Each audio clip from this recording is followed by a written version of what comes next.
Welcome to a somber edition of Load the Box.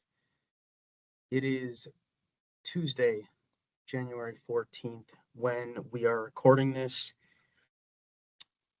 just 24 hours removed from the 2024 Minnesota Vikings season coming to a dramatic and painful end at the hands of the Los Angeles Rams Monday night in Glendale, Arizona.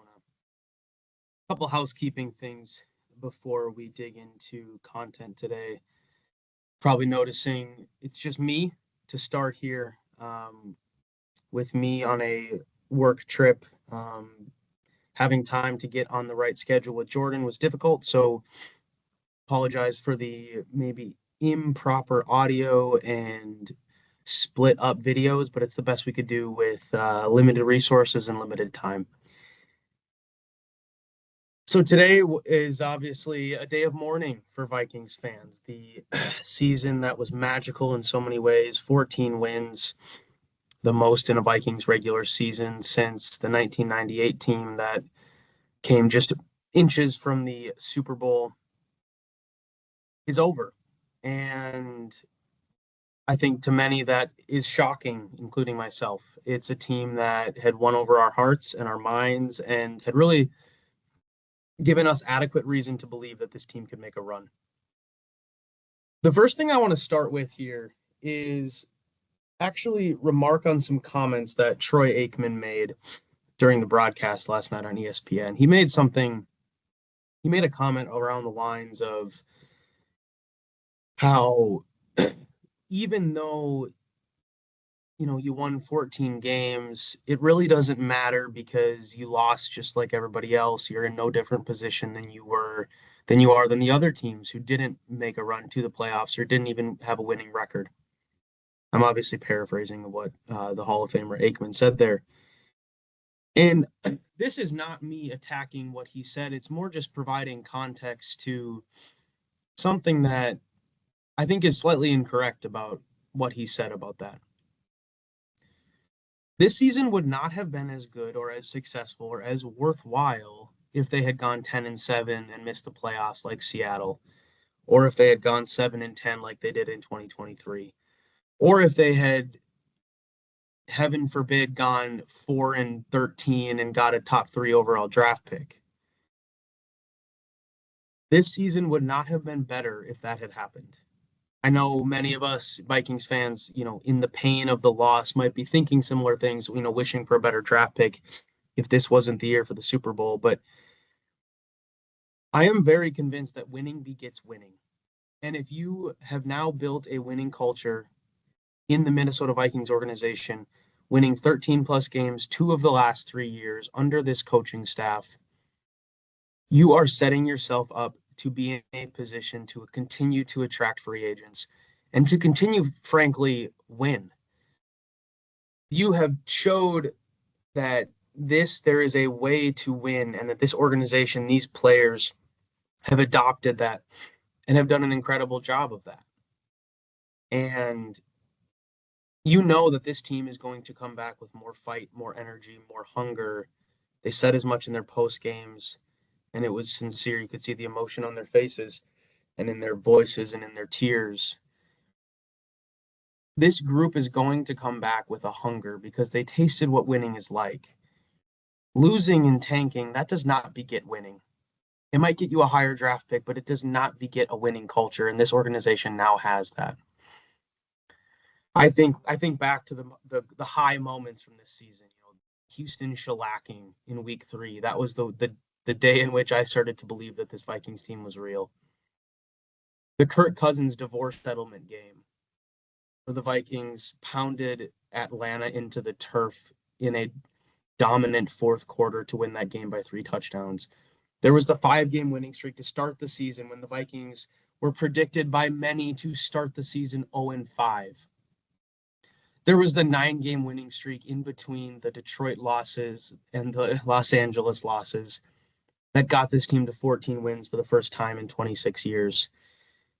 There was the Packers post-game celebration where Sam Darnold was paraded around like a wedding groom after his wedding. And, the celebration that ensued after that dramatic victory over their arch rivals, sweeping the season series. One may say all those things are for naught, but I disagree. If this sport is simply about winning a Super Bowl, you will be miserable and you will be disappointed year after year after year. And like Cam Bynum showed us so well this year, if you're not having fun doing this, and if you're not having fun playing this game, then why do it? And this team showed that camaraderie and togetherness and teamwork and toughness and smarts and loving football matter, and that this team was a joy to watch. And truthfully, the Vikings could be in a far worse spot. They could be in a far worse spot. They could be Pittsburgh, who has no clue who their quarterback is. They could be Dallas or Jacksonville or Green Bay or Arizona paying mid-tier quarterbacks elite quarterback money for many, many years. Or they could be like some of those awful franchises like the Giants, who have no clue where they're going and have no clue who their quarterback is in a very weak quarterback draft. Or, of course, they could be the Jets. So to be in this position where they are in a great position moving forward. The other things that I learned from this game, I think there is a very slim silver lining that is very clear who the Vikings quarterback needs to be moving forward. And it's not Sam Darnold. It's J.J. McCarthy. And it is now fully clear. It is fully time. It is fully obvious. It is time to play J.J. McCarthy. Maybe keep Daniel Jones around for a year to be a mini bridge if you need that. But paying Sam Darnold big boy bucks doesn't make sense.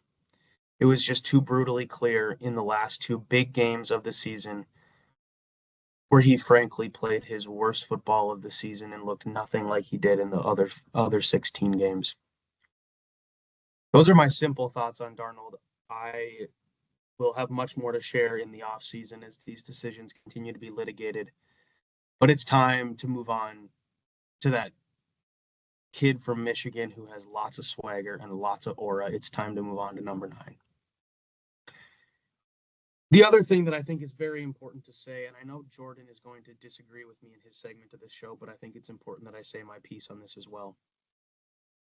You'll hear that from talking heads and, lesser tone from Jordan later, that Kevin O'Connell is showing that he is a choker when it comes to the playoffs, and that Kevin O'Connell might not be what we thought he was. I think it is foolhardy and far too hasty to take that approach after he took 2 teams to the playoffs, 1 division title, 1 14-win season. Frankly, 2 teams who had no business being there. And if we take this revisionist history and say that all that matters is what happens when you get to the playoffs, then if we use that logic, it would have been better if the Vikings would have gone 6-11 and 7-10 in those seasons and just stayed mediocre in this quote-unquote rebuild. That cannot be the approach we take when evaluating a coach. This coach has established a winning, capital W winning culture in an organization that, frankly, for most of my childhood, had a lot of losing culture in it. It was not an organization that I was necessarily proud to be a fan of. I was a fan because I was from Minnesota. I am now a fan because of, yes, it's from Minnesota. Yes, it's my home state. Yes, it is something that is easy to get behind when it is you rooting for your home state. But it is also now because I can get behind the man at the helm, and I can fully buy into the great human, deep, winning culture that they have established here. And to say that after 2 playoff losses, one where your defense completely failed you against the Giants, and one where your quarterback completely failed you this season, to say that all of a sudden Kevin O'Connell is a playoff choker and is not the coach we thought he was is far too hasty and irresponsible. And the other two things I will say about this, unless you are going to go get Andy Reid or John Harbaugh or Sean McVay, all guys that are closer to retirement than you may think. Sean McVay has hinted at retirement. Andy Reid has said so as much himself. You're not going to find a better coach in the NFL than Kevin O'Connell. Point blank stop. And so if there is any trepidation about this man's future, I would ask you to pause, because this guy is going to be here for a long time and he's going to have success here. And I don't know if I said this on the airwaves with Jordan in a previous episode, but I'll say it now. If this man does not win a Super Bowl with the Minnesota Vikings or with a subsequent organization as the head coach, I will be shocked. That is how much I believe that this guy is going to be an elite head coach for a long time. The other thing I will say about Kevin O'Connell is check yourself when you are slinging mud at the guy who won you 14 games this season, because I would imagine that there are some talking heads out there and armchair conversations that from the same people who said that Kirk Cousins was a bum and Sam Darnold was not good and was going to be terrible. Those are probably the same people who are also now saying that Kevin O'Connell is a bum. To me, that math doesn't work out, because he took those two, in many people's eyes, bad, overhyped quarterbacks, not only to 13 plus win seasons, but he made them both MVP talker conversation quarterbacks. Sam Darnold was getting legitimate chatter for MVP votes just a month ago. Kevin O'Connell had a lot to do with that. I think he's the real deal. I think he'll be for a long time, and I am so excited to see what this guy can do. A couple things before we take a little break here in our load the box rhythm. I just want to have a few thank yous, because that might have been the last game that we saw some Vikings play in the purple and gold colors.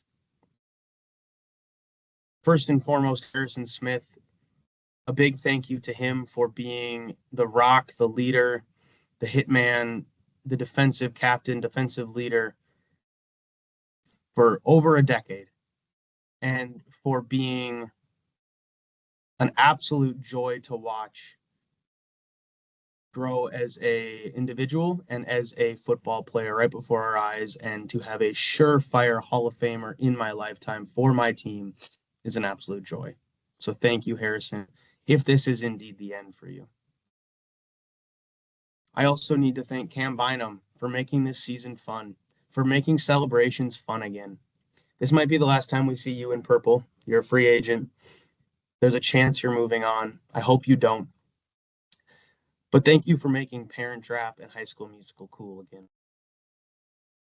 Thank you to Aaron Jones for making running back matter again. You had the 8th most all-purpose yards in the NFL this season for a guy that I was told was washed 6 months ago.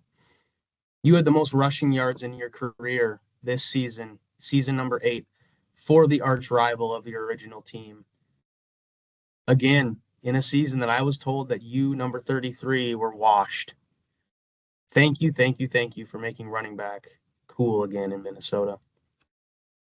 And thank you to Sam Darnold for delivering an absolute joy of a season to the Vikings fans. This is a team sport. It's the ultimate team sport, as Paul Allen likes to say, but those 14 wins don't happen if you don't play your absolute tail off for 4 months. And I am so grateful that we got to watch your career resurgence in purple. If the money worked, I would love to see you back, but I'm afraid, sir, that you have earned too much money for the Vikings to keep you moving forward. And I am grateful to have been on that journey with you this season. And finally, the last man, there are others. There's Byron Murphy, who might be gone, Pro Bowler this season. There's a chance that, Shaq Griffin, Stephon Gilmore, those guys might be gone too.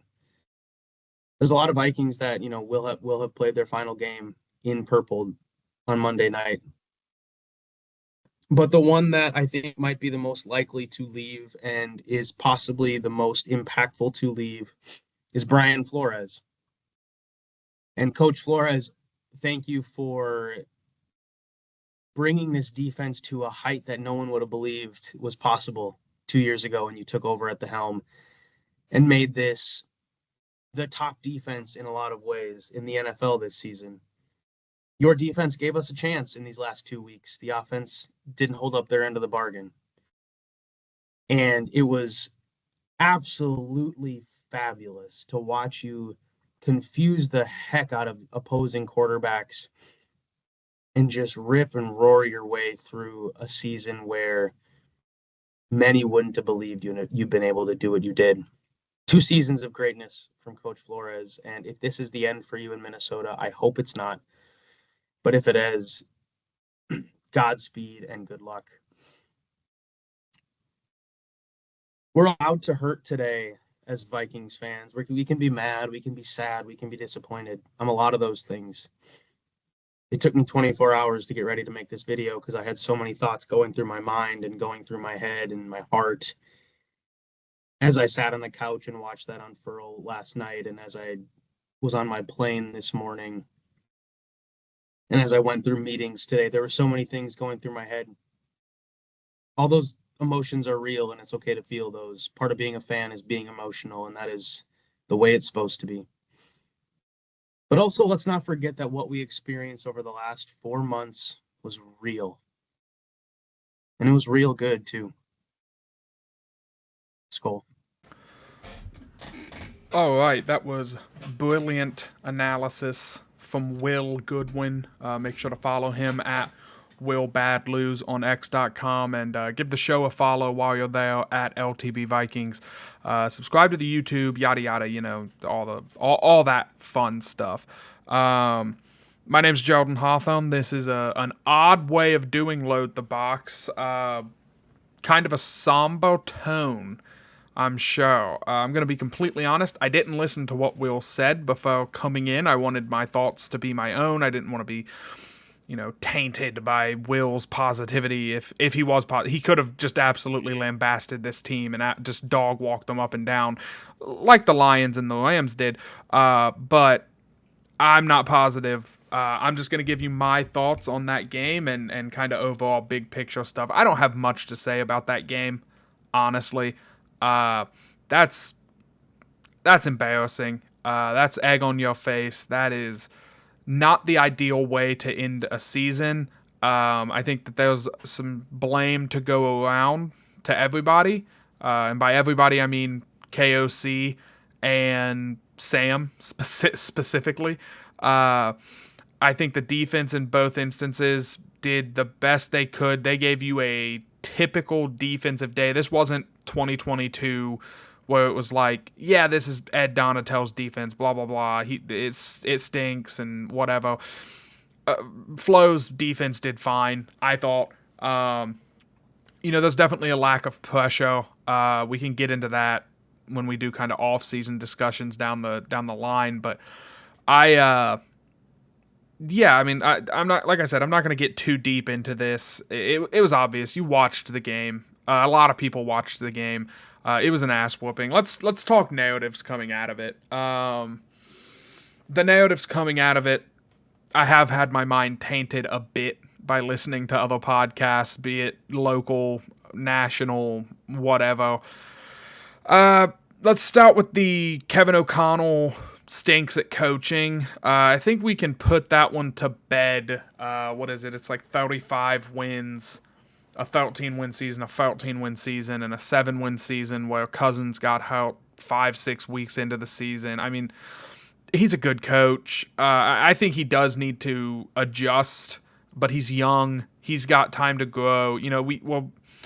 There are people who are saying Sam is only 27. He has time to grow. I don't see why we wouldn't give O'Connell that same opportunity to better himself in the red zone, change up the run scheme. Please, God, change up the run scheme. Just change up a lot of stuff. So I think he's going to be fine. He's going to be the coach. I would extend him. I know he's going into a lame duck season. I would extend him. I would say, let's see what you can do with McCarthy.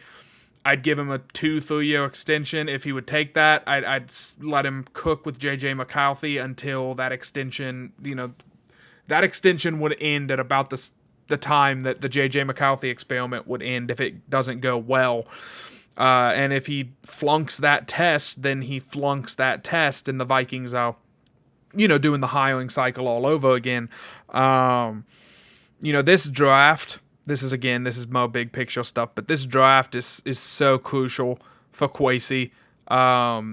Let's change that. This off season is so crucial to Kwesi, and his, how do I phrase it? His approval rating, if you will. He's got to go out and fix the O-line. We've got 2 good tackles. Outside of that, it's nothing. It really is. I mean, it's spare parts. It's throw it away, burn it down, and build on the ashes. So he's got to do something there. The entire secondary, I've pointed this out a couple times on the show, the entire secondary has to be replaced now. I don't imagine Harrison Smith is back. Cam Bynum's probably not going to be back, and honestly, hasn't, against the Lions specifically, hasn't looked good. He's had some shining moments this season. He's a solid safety, but analytics say you don't pay safeties, so do with that what you will. I'm not going to take a bold pro or anti-Cam Bynum stance. He's a free agent. Byron Murphy, Shaq Griffin, Gilmore, all free agents.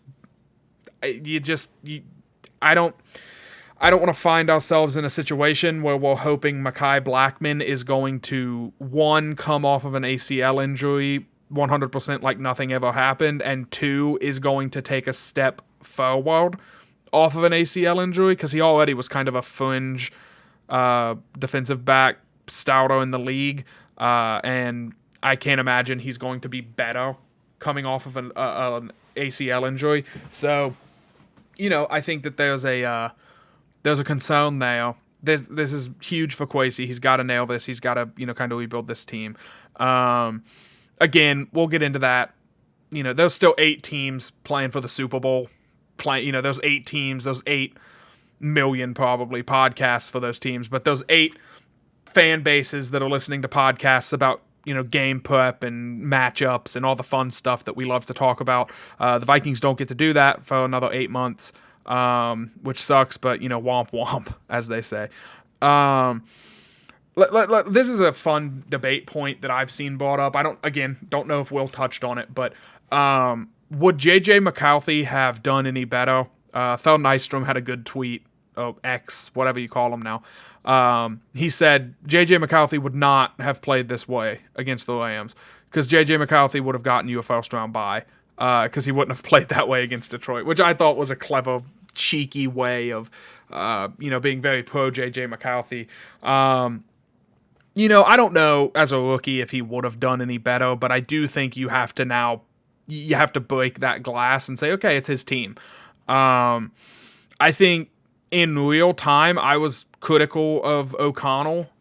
Me and Will had a good back and forth texting this morning about that, and about, I was like, hey, I'm going to talk about O'Connell and, how I'm kind of frustrated with him. And he was like, why are you mad at O'Connell? This is Sam. And we had a good back and forth. And as more data has been collected, I'm a pushover and I hate confrontation. So I bent the knee and I was like, you know what? You might be right. It might not be O'Connell. But the data coming out, of 9 sacks, again, get me 3 new offensive linemen ASAP, please. But 8 of the 9 sacks, I think, they didn't even blitz. It was just foul guys. And then on top of that, I think it was over half the pressures. He held onto the ball for over 3 seconds or something like that. I'm sure those stats aren't exactly right. Feel free to correct me in the comments. But, Sam, he was just holding onto the ball too long, refusing to move to a check down. And that's where I think you have to wonder, is McCarthy going to be able to walk that line that is so it's so important, and it's what separates bad, mediocre, good, and great QBs in this league. Can J.J. McCarthy say, this is what they are doing, I'm going to change how I play? Because Sam obviously couldn't. Sam said, no, the play is designed to be a 25-yard throw down the field. I'm looking for 25 yards down the field. I'm looking to throw my way out of this funk. I'm looking to get it all back in one play. And, that bit the Vikings pretty hard in the ass. I think McCarthy will. I think McCarthy is intelligent. I don't think the Vikings would have taken him if they didn't trust him to do that. And I think McCarthy will have some, okay, they're taking away things deep and they're making me check it down. I'm going to check it down. I'm going to kill him with 1,000 cuts. And then when they present the opportunity to go deep, I'm going to make sure that I execute that deep ball. I don't think McCarthy's going to have the accuracy issues that Sam suddenly just randomly developed over the last 2 weeks.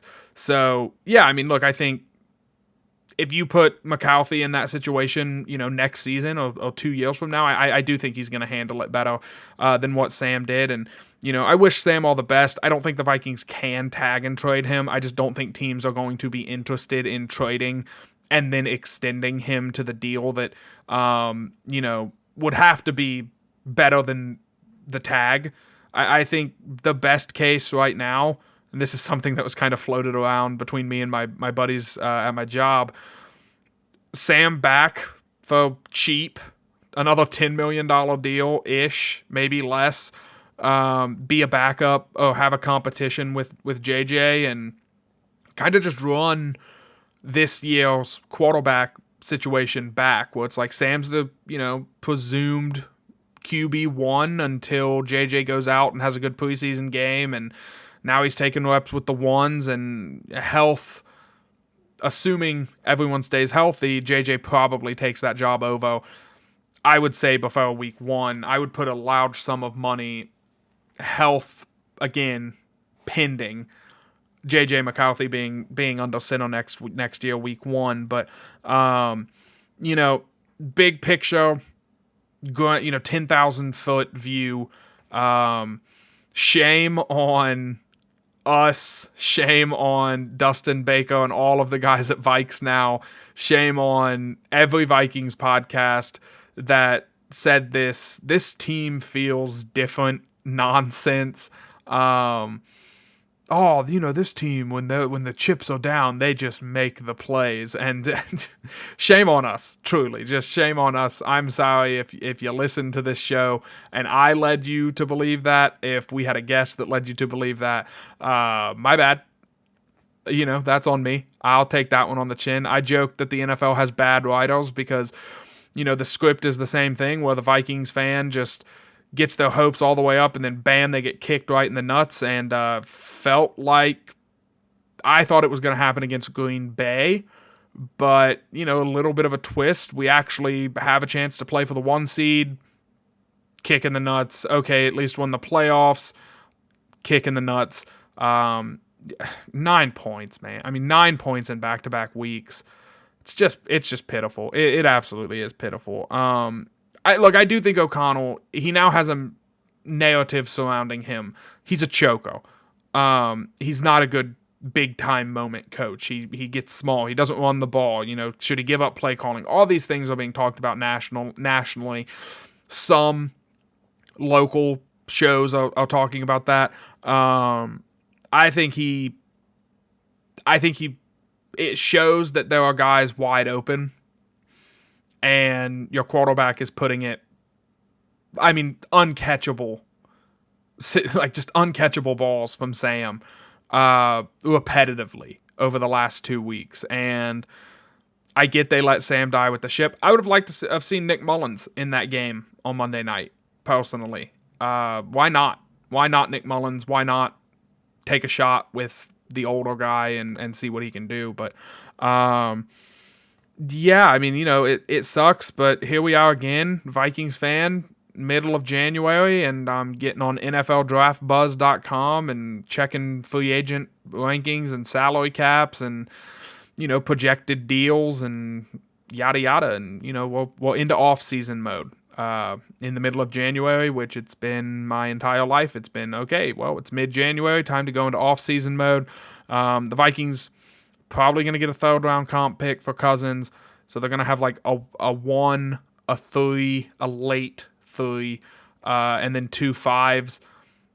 We'll see how they recoup draft picks, if they even recoup draft picks. This draft isn't viewed as being like incredibly deep. This isn't like a draft where you need to get, your picks in. And I'll end with this, kind of a final thoughts thing. Sorry, by the way, if I sound depressed, I'm not that depressed. I still have my Irish, well, my Notre Dame stuff. They play next Monday, and I'm excited about that, to see them take on the Buckeyes. But it's also very late when I'm recording this, and I'm ready to go to bed. It's the day after the game, and I had a late night last night, and now I'm gonna have another late night tonight. But final thoughts here. I think the team needs a fundamental personality attitude adjustment. This team is kind of the fun, lovey-dovey, we're going to support each other, and we're going to put Sam up on our shoulders, and we're going to do it. And this team needs to get very, I don't want to say not fun, because winning is fun no matter what the vibe is around the team. This team needs to shift in mentality about how they operate, and a little bit less, this is just another game, one game at a time. You can do the one game at a time thing while also treating it as though, like, hey, you better be ready to go die on the football field, and give everything you have for 60 minutes. And if we fall short, we fall short, but we're not going to, because that's unacceptable. And, it just feels like the team doesn't have that. Feels like they've never had that in my lifetime. And we'll see. We'll see if the Vikings, this season, the early narrative was they were the most physical team on the field any given Sunday.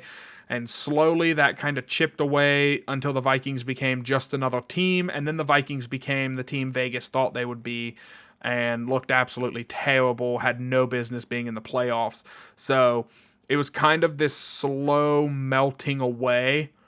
We'll see if next season they can find a way to maintain that physicality and that edge throughout the entirety of the season. It's a long season. I get it. Guys are dinged up. Guys are tired. Guys, whatever. But really, man, ultimately, Sam Darnold stinks. My bad. I said we had to extend him, and he immediately turned into dog poo poo. So that's on me as well. I'll take that on the chin. But yeah, this is fun. We're gonna be taking a little bit of a break. At least Will is. I don't know if we'll do anything channel wise. I want to post something. Probably just like a weekly recap type thing. Maybe I'm thinking track where some Vikings that were around the league that might still be in the playoffs, where they're at. My Super Bowl pick, the Buccaneers, got eliminated as well. So that stinks. I'm going to get the Super Bowl wrong no matter what. Will is very much alive. His Chiefs play the Texans this weekend, so congratulations to Will. Let's see. I'm just trying to make sure I check all the boxes. This might be the last time I talk to you for like 2 or 3 weeks, because I think, it's been a long season, and I'm not going to come on here and do the same, what's the... I hate the shows that, do daily content and they say the same thing every day, and they get 10,000 people to watch it. And I'm like, why are 10,000 people watching them say the same thing every day? If I have something to say, I say it, and then I don't say anything until I have something else to say. I try not to repeat myself unless it's for comedic effect or dramatic effect. So that's kind of my viewpoint. Yeah, I'm rambling. Bad. I don't have Will here to rein me in. I hope you guys have a wonderful football experience now that the Vikings are out of it. Go Irish, and Blue Jackets won in a shootout tonight. It's hockey season. Rock and roll. Subscribe to the channel, hit the like button, do all that nonsense. And yeah, I've been Jordan. Earlier in the video, that was Will, or podcast, whatever. And yeah, I'll leave you guys as always with a skull, y'all.